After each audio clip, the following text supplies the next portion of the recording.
ડેડિયાપાડાના પૂર્વ બીટીબીના ધારાસભ્ય શ્રી મહેશભાઈ વસાવા કોંગ્રેસમાં જોડાવવાને લઈને ડેડિયાપાડાના આમ આદમી પાર્ટીના ધારાસભ્ય શ્રી ચૈત્રભાઈ વસાવા શું કહી રહ્યા છે સાંભળો CID trust news Bharuch Gujarat bureau chief Mahesh Vasava.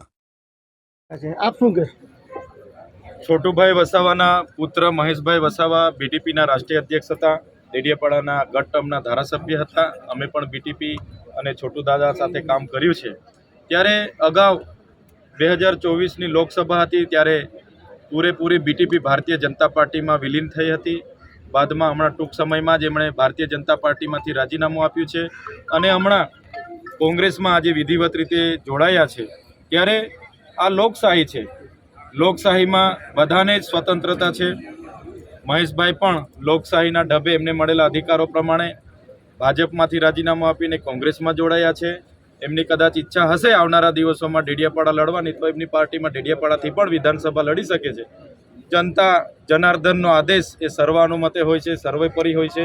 ત્યારે લોકશાહીમાં કોઈપણ પાર્ટીમાં કોઈપણ વ્યક્તિ જઈ શકે છે અને તે મંચ પરથી ચૂંટણીઓ લડી શકે છે।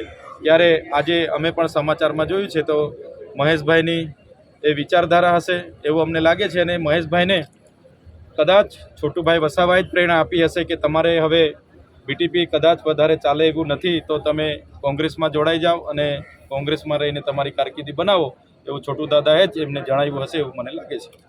આમ આદમી પાર્ટીને કેટલું નુકસાન ને કેટલો ફાયદો? 2022માં હું જ્યારે ડેડિયાપાડા વિધાનસભામાં લડ્યો ત્યારે મહેશભાઈ ત્યાંના રનિંગ ધારાસભ્ય હતા। મેં 22માં વિધાનસભામાં બીટીપીમાંથી ટિકિટ માગી પણ મને નથી આપી અને આમ આદમી પાર્ટીમાં મારે જઈને લડવું પડ્યું। ત્યારે આમ આદમી પાર્ટીમાંથી તે વખતે હું લડ્યો અને બીટીપીના ઉમેદવાર પણ હતા, ભાજપ અને કોંગ્રેસના ઉમેદવાર પણ હતા, છતાં 1,03,334 મત મને મળ્યા હતા।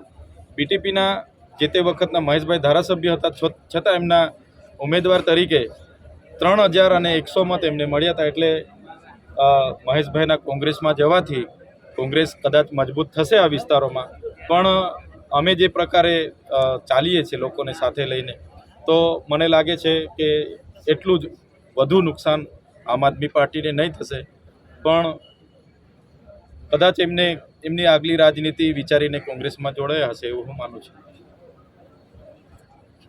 Okay, thank you.